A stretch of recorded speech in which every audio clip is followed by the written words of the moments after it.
یہ زندگی میں وہ ٹائم ہوتا ہے، اور پردیس میں رہنے والا اپنی زندگی دے کر پیسہ کماتا ہے، اور جب پیسہ آ جاتا ہے زندگی نہیں رہتی۔ آپ کے ماں باپ نہیں رہتے، آپ کے بچوں کا بچپن نہیں رہتا، آپ کی بیوی بوڑھی ہو جاتی ہے، آپ کے دوست یار آپ سے جدا ہو جاتے ہیں، آپ اپنا علاقہ، خوشی غمی سب چیزوں سے دور ہو جاتے ہیں۔ آپ کی زندگی صرف ایک پیسہ کمانے والی مشین، بلکہ اے ٹی ایم مشین بن کے رہ جاتی ہے۔ آپ مہینے کے مہینے اس سے پیسے نکالتے ہیں اور گھر بھیج دیتے ہیں، یہ آپ کی زندگی ہے۔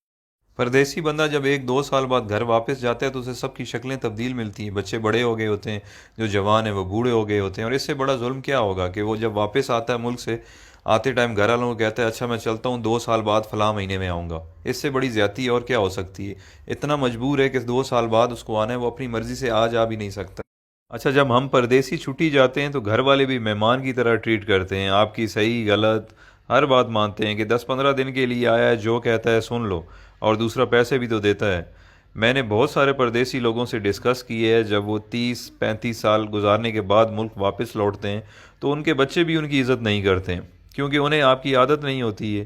وہ کچھ دن بعد کہنے لگے کہ ابا باہر ہی ٹھیک تھا، ہر وقت روکتا ہے ٹوکتا ہے، یہ نہ کرو وہ نہ کرو، بیوی بھی اب اتنی عزت نہیں کرے گی کیونکہ آپ بوڑھے ہو چکے ہیں اور پیسے بھی نہیں کماتے۔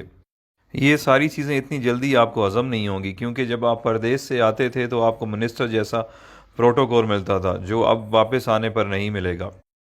آپ کچھ دن تو ان سب لوگوں سے لڑیں گے کہ میں نے آپ کے لیے زندگی ملک سے باہر گزار دی، میں نے یہ کیا، میں نے وہ کیا، بٹ سب نے یہی کہنا ہے کہ آپ نے کچھ نہیں کیا، بلکہ آپ کی وجہ سے ان کی زندگی خراب ہو گئی ہے۔ فائنلی دل برداشتہ ہو کر آپ نے ایک کونا پکڑ لینا ہے، بیٹھ کے سوچتے رہنا ہے کہ میرے ساتھ ہوا کیا ہے، میں نے کیا کیا ہے۔ اس دوران لوگ آپ کو پاگل نہیں تو کم از کم یہ کہنا ضرور شروع کر دیں گے کہ بڈھا کھسکا ہوا ہے، اس کی باتوں پہ زیادہ دھیان نہ دیا کریں۔ آخر کار لوگوں کے بیہیویئر رویوں کو سوچتے سوچتے آپ حقیقت میں پاگل ہو جائیں گے اور اپنے خالق حقیقی سے جا ملیں گے۔ یہ ہے پردیسیوں کی زندگی کی سٹوری، جس میں خود بھی شامل ہوں۔ جو پردیس میں رہتے ہیں وہ میری باتوں کو اچھی طرح سمجھ رہے ہوں گے، کیونکہ جس پہ گزرتی ہے وہی جانتا ہے۔ اب آپ مجھے بتائیں اچھا فیصلہ کیا ہے؟ ایک طرف پیسہ، صرف پیسہ اور صرف پیسہ ہے، اور دوسری طرف زندگی جس میں ماں باپ ہیں، بچے ہیں، بیوی ہے، دوست یار ہیں، اپنا ملک ہے، سب کچھ ہے۔ اللہ تعالیٰ نے ہمیں اتنے عظیم لیڈرز دیے تھے جن کی وجہ سے ہمیں اپنا ملک مل گیا، بٹ اس کے بعد بدقسمتی سے ہمیں اتنے بے ضمیر لیڈرز ملے ہیں کہ ہم اس ملک میں رہ نہیں سکتے، ہمیں کام کے لیے، روزگار کے لیے ملک سے باہر آنا پڑتا ہے، جبکہ ہمارا ملک وسائل سے مالا مال ہے، بٹ ہم پاگلوں کی طرح جیے فلاں بس نعرے لگانے کے قابل ہیں، اور یہی ہماری اوقات ہے۔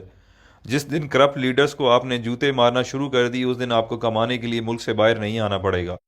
یہ کرپٹ لیڈرز اپنی اولاد کی غیر موجودگی میں علاج تک نہیں کرواتے، اور ایمانداری سے پردیس میں ایک محنت مزدوری کرنے والا غریب انسان اپنے ماں باپ کے جنازے پہ نہیں پہنچ سکتا۔ آپ کبھی تجربے کے طور پر 1 گھنٹہ انٹرنیشنل ایئرپورٹ پر ارائیول اور ڈپارچر میں گزار لیں، آپ لوگوں کو اندازہ ہو جائے گا کہ پردیس میں رہنے والے اور ان کے گھر والے کس تکلیف سے گزر رہے ہیں۔ یہ ساری باتیں کرنے کا مقصد ہرگز یہ نہیں ہے کہ میرے پردیسی بھائی آج ہی نوکری چھوڑ دیں اور اپنے ملک واپس چلے جائیں۔ میں صرف یہ سمجھانا چاہتا ہوں کہ آج سے پلاننگ کریں اور باہر رہتے ہوئے کوئی چھوٹا سا کام اپنے ملک میں شروع کر دیں، تاکہ کچھ عرصے بعد اپنے ملک واپس آنے کے قابل ہو جائیں۔ آئی مین کہ اتنے وسائل ہو جائیں کہ آپ واپس آ جائیں۔